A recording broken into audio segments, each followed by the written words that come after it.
દિશા કાન અને શબ્દ શ્રવણ ઇન્દ્રિય છે. તો આ થઈ ગઈ વિરાટ રૂપની કલ્પના. બહુ વિસ્તૃત વર્ણન સુખદેવજીએ કર્યું છે, પણ તમે સમજી ગયા વિરાટ રૂપ શું છે? આ 14 લોકનું જે બ્રહ્માંડ છે એ 14 લોકને જ ભગવાનના રૂપમાં કલ્પિત કરી લ્યો, ધારી લ્યો કે આ ભગવાન છે. પાતાળ લોક દેખાય તો સમજો કે આ ભગવાનના તળિયા છે. એવી રીતે મુખ ઉપરી લોકોનું જે વર્ણન સુખદેવજીએ કર્યું છે. તો આ બ્રહ્માંડને જ ભગવાનનું રૂપ ધારી લેવું, આ છે સ્થૂળ ધારણા. હવે એક વસ્તુ બીજી સમજો કે ભગવાનના 24 અવતારોનું જે વર્ણન સુખદેવજીએ કર્યું એમાં વિરાટ રૂપને અવતાર નથી માનવામાં આવ્યું. વિરાટ રૂપ અવતારમાં નથી. શું કામ નથી? એનું કારણ છે કે જગતમાં ભગવાનની આપણે કલ્પના તો કરી કે ભાઈ આ લોક ભગવાનનું અંગ છે, આ લોક આ અંગ છે, બરાબર. પણ વાસ્તવિકતા એ છે કે આ જગત ત્રિગુણાત્મક છે, ત્રિગુણબદ્ધ છે. આ જગત, આખું જગત આ 3 ગુણોથી બનેલું છે. અને ભગવાન ત્રિગુણાતીત છે, 3 ગુણોથી પર છે. જો આ ધારણા જે છે ને એ કલ્પના છે, વાસ્તવિકતા નથી. હકીકતમાં ભગવાન આ બ્રહ્માંડ નથી. આ એક ધારણા છે, એક કલ્પના છે. તો 24 અવતારમાં એટલા માટે નથી કારણ કે ભગવાન ત્રિગુણાતીત છે, 3 ગુણથી પર છે. જગતની હરેક વસ્તુ ત્રિગુણબદ્ધ છે, 3 ગુણોથી બનેલી છે. હવે તમે કોઈ વસ્તુને જ્યારે ધારી લ્યો કે આ ભગવાન છે તો એક સહાયતા મળે, પણ વાસ્તવિકતા એ છે કે ભગવાન નથી. તમે એમ કહો સૂર્ય આંખ છે ભગવાનની, તો એ એક ધારણા છે કે એને જોઈને તમે માનો છો. પણ સૂર્યને જો આંખ માની લેશો તો ભગવાનમાં પણ ગુણ પ્રવેશ કરી જાય, જ્યારે ભગવાન તો ત્રિગુણથી પર છે. એટલા માટે આ એક કલ્પના છે. ધારણા એટલે કલ્પના. તો ભગવાનનું વિરાટ રૂપ જે છે એ પણ એક કલ્પના છે. અને એટલા માટે એને 24 અવતારમાં નથી લેવામાં આવ્યું, કારણ કે ભગવાન ત્રિગુણાતીત છે. તો ભગવાનથી ઉત્પન્ન થયેલા જેટલા અવતાર છે આ બધા અવતાર પણ ત્રિગુણાતીત છે.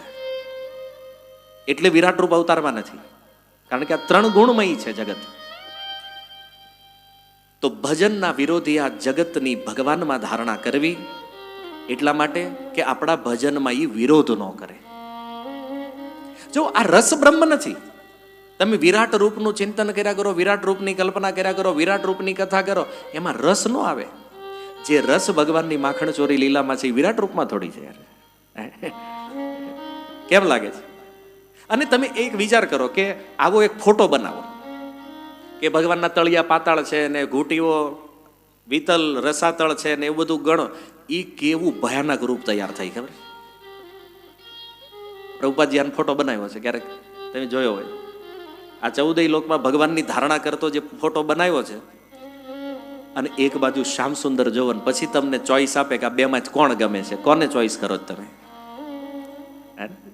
શ્યામ સુંદર સ્વાભાવિક છે, પણ રસ બ્રહ્મ નથી, રસ નથી આમાં. અને કલ્પના પણ છે, એટલે અવતારના લિસ્ટમાં નથી. જો પતિમાં કોઈ સ્ત્રી ધારણા કરે કે આ ભગવાન છે, હા પતિમાં ભગવાનની ધારણા કરીએ કે, પણ ભગવાન માનીને વ્યવહાર નહીં થાય એની યાર. શું કામ? કારણ કે એ પતિ જે છે એ 3 ગુણની અંદર બદ્ધ છે, જ્યારે ભગવાન 3 ગુણથી પર છે. હવે સમજાણો ધારણા અને વાસ્તવિકતાનું અંતર શું છે? જ્યાં કીધું પતિને પરમેશ્વર માનો, તો વાત બરાબર છે ને, એનામાં પરમેશ્વરનો ભાવ કરવો એ ઠીક છે. પડી કે નહીં મારા જ પતિ ભગવાન છે તો મૂર્તિ આની જ બેહારશું કે મંદિરમાં. એને ઘરે જ આવીને ફોટો હોય તો કોઈ બેન પૂછે તમારા ભાઈને કેમ બેહાર્યા છે? આમાં પતિ પરમેશ્વર કે આની જ આરતી કરવાની કે કરીએ કો નહીં થાય. ભગવાન ભગવાન છે. હવે મંદિરમાં તમારે ઉપાસના તો ત્રિગુણાતીત શ્યામ સુંદરની જ કરવાની છે. પતિની ધારણા કરી શકાય, પતિ પરમેશ્વર છે. તો આ રીતે સુખદેવજી આ ધારણાને સમજાવે છે કે આ ધારણા કરવાથી ફાયદો શું થાય? તો ધારણાથી ધીરે ધીરે મન શુદ્ધ થાય. મનની અંદર જે દોષો છે, મનની અંદર જે વિકારો છે એ દૂર થાય. અને ધીરે ધીરે અધ્યાત્મ દ્રષ્ટિમાં એ આગળ વધે. ધારણા જ્યારે અપનાવે કોઈ વ્યક્તિ, મનનું શુદ્ધિકરણ કરે, આ મનના શુદ્ધિકરણની પ્રોસેસ છે. તો મન શુદ્ધિ થયા પછી આગળ ઉપર ધ્યાન લાગે છે, અને ધ્યાન પછી સમાધિ. તો સમાધિના પણ બે પ્રકાર છે, અને ધ્યાનના પણ બે પ્રકાર છે, સૂક્ષ્મ અને સ્થૂળ. સમાધિના પણ બે પ્રકાર છે. હવે જો બહુ યોગશાસ્ત્રમાં ઊંડા ઉતરી જાવ તો પછી હાજુ તમે હોઈ જાઓ મારી સિવાય બધા. પણ મૂળ વિષય ઉપર આપણે જઈએ સંક્ષિપ્તમાં, કે સમાધિ પણ બે પ્રકારની છે. એક સવિકલ્પ છે, એક નિર્વિકલ્પ છે. અચ્છા, સવિકલ્પ સમાધિ અને નિર્વિકલ્પ સમાધિ, આનાથી મળે શું? આનું ફળ છે કૈવલ્ય મુક્તિ. કૈવલ્ય મુક્તિની પ્રાપ્તિ થાય. તો પરીક્ષિત મહારાજે પૂછ્યું હતું ને કે કૈવલ્ય મુક્તિની પ્રાપ્તિ કરવા વાળું સાધન કયું છે? તો સુખદેવજી એનું વર્ણન કર્યું છે કે ધારણાથી ધ્યાન, ધ્યાનથી સમાધિ, અને સમાધિનું ફળ છે કૈવલ્ય મુક્તિ. આગળના અધ્યાયમાં કહે છે કૈવલ્ય મુક્તિના પણ બે પ્રકાર છે. એક છે ક્રમ મુક્તિ અને બીજું છે સદ્ય મુક્તિ. અચ્છા, ક્રમ મુક્તિ શું છે? ક્રમ મુક્તિ એને કહે છે કે જે ક્રમથી ધીરે ધીરે વ્યક્તિને આગળ લઈ જાય. પહેલા વર્ણમાં ઉપર ઉઠાવે, જેમ કે શૂદ્ર હોય તો શૂદ્રથી વૈશ્ય, વૈશ્યથી ક્ષત્રિય, ક્ષત્રિયથી બ્રાહ્મણ. આશ્રમમાં હોય તો બ્રહ્મચારી, બ્રહ્મચારીથી ગૃહસ્થ, ગૃહસ્થથી વાનપ્રસ્થ, વાનપ્રસ્થથી સંન્યાસ. પછી ઉપરી લોકમાં સ્થાન મળે, દેવતા બને. એનાથી પછી ઉપરના લોકમાં જે યોગી બને, ઋષિઓ બને, તારામંડળમાં ભ્રમણ કરવાની સિદ્ધિઓ પ્રાપ્ત થાય, આખા બ્રહ્માંડમાં ભ્રમણ કરી શકે, અને અંતે મુક્તિ પ્રાપ્ત કરી અને આ જન્મ મરણથી બહાર નીકળે. તો ક્રમથી જે ઉપર લઈ જાય એને કહે છે ક્રમ મુક્તિ. હવે સાંભળીને તમને એટલું તો ખબર પડ્યું છે કે આમાં કેટલા જન્મો લાગે. કારણ કે આજે કોઈ વ્યક્તિ માનો શૂદ્ર છે તો હવે એને વૈશ્ય બનવું છે તો શરીર ટ્રાન્સફર કરવું પડે, બીજો જન્મ લેવો પડશે. વૈશ્યમાંથી ક્ષત્રિય થવા વળી શરીર બદલાવવું પડે, તદ અનુસાર કર્મ વર્ણ ધર્મનું પાલન કરવું પડે. કોઈ બ્રાહ્મણ બન્યો તો એમાં પણ વર્ણ ધર્મનું પાલન કરવું પડે, ત્યારે આ અવસ્થા આવે. વાત એ છે કે ક્રમ મુક્તિ જે છે બહુ લોંગ પ્રોસેસ છે, બહુ લાંબી પ્રક્રિયા છે. પણ જે સદ્ય મુક્તિ જે છે, સદ્ય મુક્તિ કે છે ભજન, ભક્તિ યોગ, કે જેમાં મન સહજ ભગવાનમાં લાગી જાય. હવે હઠ યોગ જે છે ને એમાં શું છે ખબર? લોખંડ જે છે એ લોખંડ જ બનેલું રહે. કદાચ એ લોખંડને તમે સોનાનો ગ્લેટ ચડાવી દો, પણ એ ગ્લેટ ઉતરી જાય તો ખબર પડે આ છે તો લોખંડ. કારણ કે તમે ગમે ત્યાં ભગવાનની ધારણા કરો જગતમાં, અંતે તો જગત ત્રિગુણબદ્ધ છે. એ આનથી આગળ નહીં લઈ જઈએ હઠયોગ. કારણ કે જેની ધારણા કરી છે તો યમ યમ વાપી સ્મરણ ભાવ, જેની ધારણા કરો છો એ તો પામવાના છો. તો જગતની ધારણા કરી તો જગતમાં રહેશો. વાત ધ્યાનથી સમજજો. ક્રમ મુક્તિમાં લોખંડ લોખંડ જ રહેવાનું છે. જ્યારે ભક્તિ યોગમાં શું છે કે એ લોખંડને એકવાર કોઈ પારસમણી ટકરાય તો એની ઉપર જેટલો કાંટ લાગ્યો છે, જેટલી ગંદકી છે, જેટલું દૂષણ છે, બધું નીકળી જાય અને લોખંડ શુદ્ધ સ્વરૂપમાં આવી જાય. અને ફરીથી જ્યારે એને પારસમણી ટચ થઈ જાય તો એ લોખંડ સીધું સોનામાં પરિવર્તિત થઈ જાય. આ ભક્તિ યોગ છે. હઠયોગ ક્યારેય લોખંડને સોનામાં પરિવર્તન નહીં કરી શકે. જ્યારે ભક્તિ યોગ, તમે જુઓ, તમે જેવા ભક્ત બન્યા, મન બહુ દૂષિત હતું, અશુદ્ધ હતું, પણ જેવા ભગવાન કે ભક્તની સેવામાં લાગ્યા ઓટોમેટિક મન શુદ્ધ. હઠયોગમાં મન આપણે પોતે શુદ્ધ કરવું પડે, જ્યારે ભક્તિ યોગમાં ભગવાનની સેવા કરતા કરતા ઓટોમેટિક થઈ જાય. હઠયોગની અંદર તમારે પહેલા બધી પ્રોસેસ કરવી પડે, પછી તમને દેહથી મુક્તિ મળે, અને દેહથી મુક્ત થયા પછી ભગવાન મળે. હઠયોગમાં દેહની મુક્તિ પહેલા લેવી પડે, જ્યારે ભક્તિ યોગમાં પહેલા ભગવાન મળે, શરીર તો પછી ગમે ત્યારે છૂટે. કોઈ ટેન્શન નથી. વાત સમજ્યા? તમે જો આ જેને જેને ભગવત પ્રાપ્તિ થઈ ગઈ છે, શરીરની કોઈ ચિંતા છે નથી. ભગવાનની સેવા કરતા કરતા બધું ઓટોમેટિક થઈ જાય, એ ભક્તિ યોગ છે. આમાં આપણે કંઈ નથી કરવાનું, આપણે ખાલી ભજન કરવાનું છે. ઇન્દ્રિયો આપણે આપ કંટ્રોલમાં થઈ જાય, ઇન્દ્રિયોનું શુદ્ધિકરણ ભક્તિ કરતાં કરતાં થઈ જાય. ભક્તિ યોગ જ આ બધું કરી નાખે છે. ત્યાં સુધી કે ભગવાન સુધી પહોંચાડવાની ક્ષમતા આ ભક્તિ યોગમાં છે. આપણે ખાલી ભજન કરવાનું. જ્યારે યોગમાં ઇન્દ્રિય આપણે કંટ્રોલ કરવાની, એનું શુદ્ધિકરણ આપણે કરવાનું, અને એમાં જો કંઈક આડું થયો તો પડ્યા. આમાં પડવાનો ચાન્સ ઘણો છે. જ્યારે ભક્તિ યોગમાં કોઈ ભય નથી, કોઈ પડવાનો ચાન્સ નથી.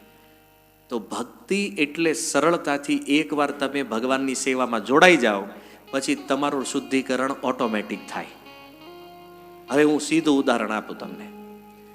એક બાથરૂમ હોય અને એક નાવાનું મશીન હોય, બરાબર? બાથરૂમમાં જાઓ તો તમારે નાવું પડે, મશીનમાં જાઓ તો મશીન તમને નવડાવે. થાવ બેયમાં ચોખા. હવે સમજાય ગયું? બરાબર? સમજમાં આવી ગયું બેયમાં અંતર શું છે? ભક્તિ યોગ એ લિફ્ટ છે. તમે અંદર જઈને બેસી જાઓ, ઓટોમેટિક ઉપર પહોંચી જાઓ. અને હઠ યોગ જે છે ને એ સીડી છે. અને સીડી ચડતા ચડતા ક્યારેક જો પગથિયું ચૂકાય તો હાથ પગ ભાંગે. આમાં ઘણું બધું થાય. અને ઘણા ઋષિઓ પડ્યા છે અને ભાંગ્યા છે હઠ યોગમાં. એટલે ગીતામાં ભગવાન કહે છે, અર્જુન આ કુરુક્ષેત્રમાં એલાન કરી દે, નમે ભક્ત પ્રણશ્યતિ. મારા ભક્ત કે ભક્તિનો ક્યારેય નાશ થતો નથી. ભક્તિમાં જેટલું સહજ, આ મહેતા હુંડી લખીએ કે ભક્તિમાં કોઈ યોગીએ ક્યારેય હુંડી લખી છે? સાંભળ્યું ક્યારે? સંભવ નથી. આ ભક્તિ છે. ભક્તિમાં ભગવાન સાથે સંબંધ બને, એની હારે જે કરવું એ કરીએ. કે યોગમાં સંભવ નથી. મોટા ભાગે નિરાકાર જ માનતા હોય, કોઈ આકાર જ નથી, એનો શું કરવાના છે? તો જો આ ભક્તિ યોગની સુંદરતા સુખદેવજી કહે છે કે જીવોનું પરમ કલ્યાણ જે છે ને આ ભક્તિઓ. કેમ? આ હાઈવે બાયપાસ છે. કેવો બાયપાસ છે? ક્રમમૃક્તિ જે છે ને એમાં બધા લાઈનમાં ઊભા છે.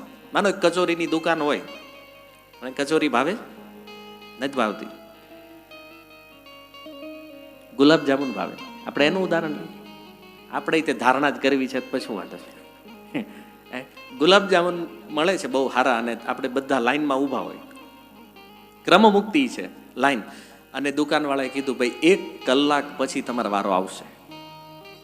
તો કલાક વેઇટિંગ કરવું રહ્યું, પહેલા તમને મળશે નહીં. પણ માની લો કે એમાં એ દુકાનમાંથી કોઈ એક એવો વ્યક્તિ બહાર નીકળે જે તમને ઓળખે છે. ભલે ઓળખાણ નહોતી, તિલક જોયું, હો ઇસ્કોન થી આવો છો તમે? હા. અરે અમે ઇસ્કોનમાં છીએ. કયા મંદિરે તમે? અમે દામોદર મંદિર. અમે દામોદર મંદિરે. આવો આવો અંદર બી આવો. તમારે લાઈનમાં રહેવાની જરૂર નથી, આપણને અંદર લઈ જાય. બોલ કેટલા ગુલાબજામુન જોઈએ? બોલે આમ તો અમારે હારે 7-8 જણા આવ્યા છે. તો 1 ના 7 એટલે 50-60 આપી દે. આને પેક કરી દો ગુલાબજામુન, આને આપો જલ્દી, હાલો ભાઈ, અને પેક કરી દે. કેમ? બોલે ઋષિકેશ કથામાં આવ્યા છે ભાઈ, કાલી કમલીમાં કથામાં છે, આને જવાનું હોય, ભગવાનને ભોગ લગાવવાનો હોય મોઢું, આને જલ્દી આપો. પહેલા લાઈનમાંથી બહાર કાઢ્યા, આપણને ડાયરેક્ટ આપણને ગુલાબજામુન 50ની થેલી આપીને કીધું થઈ ગયું કામ. અને હું કે હમણાં આવું જ કથામાં. એ ભક્તિ યોગ છે. ભક્તિ યોગ એટલે એ લાઈન કટ કરી અને ડાયરેક્ટ ભગવાનના ચરણ સુધી લઈ જાય ગુરુના માધ્યમથી. આ ભક્તિ યોગ છે. અને હવે નો સમજાણો હોય ને તો ગંગામાં ડૂબકી મારી લેજો. બરાબર? સુખદેવજીએ કીધું આ ભક્તિ યોગ છે. અચ્છા, પરીક્ષિત મહારાજ કહે છે ભક્તિ મળે ક્યાંથી? ભક્તિ ક્યાંથી મળવાની છે? સુખદેવજી કહે છે જ્યાંથી મળે ત્યાંથી લઈ લો. કિબા વિપ્ર કિબા ન્યાસી શુદ્ર કે ને નહીં, જય કૃષ્ણ તત્વ વેદતા સહી ગુરુ હોય. કોઈ શુદ્ર પણ કેમ ન હોય, કોઈ બ્રાહ્મણ હોય, સંન્યાસી હોય, પણ જ્યાંથી આ ભક્તિ પ્રાપ્ત થાય છે ત્યાંથી લ્યો. કે છે નહીં અતો અન્ય શિવ પંથા વિશત સંસ્રિતા વિહ વાસુદેવે ભગવતી ભક્તિ યોગો યતો ભવેત. એ જે સંસાર ચક્રમાં પડેલા જે મનુષ્ય છે એના માટે ભગવાન કૃષ્ણની અનન્ય પ્રેમમય ભક્તિ પ્રાપ્ત થઈ જાય તો કે છે નહીં અતો અન્ય શિવ પંથ. જીવ માટે ભગવાનની ભક્તિથી કલ્યાણકારી સાધન આ જગતમાં બીજું કોઈ નથી. એટલા માટે જ્યાંથી મળે ભગવાન બ્રહ્મ કાર્ત્સેન ત્રિર અરવિંદક્ષ્ય મનીષયા તદધ્ય વસ્યત કુટોસ્થ રતિરાત્મ યતો ભવેત. કહેવાનો અર્થ છે કે બ્રહ્માજીએ વેદોનું 3 વાર અધ્યયન કર્યું સાર કાઢવા માટે કે આ બધી ક્રિયાઓનો સાર શું છે. કહે છે ત્રિ અનવિક્ષ્ય મનીષયા, 3 વાર વેદોનું અધ્યયન કર્યું, અનુશીલન કર્યું અને પોતાની બુદ્ધિથી નિશ્ચય કર્યો કે જે સાધન કરવાથી ભગવાન કૃષ્ણના ચરણમાં પ્રેમ ઉત્પન્ન થઈ જાય આ જ જગતમાં શ્રેષ્ઠ ધર્મ છે અને આ જ શ્રેષ્ઠ ભક્તિ છે. ભગવાનના ચરણમાં જે પ્રેમ ઉત્પન્ન કરાવી દે. એટલા માટે ઉત્તમથી ઉત્તમ વસ્તુ જે છે હરિનામ હરિકથા, કે જે ભગવત પ્રેમ પ્રાપ્ત કરવા માટે સહજ અને સરળ સાધન છે. સંસારમાં બધા કરી શકે.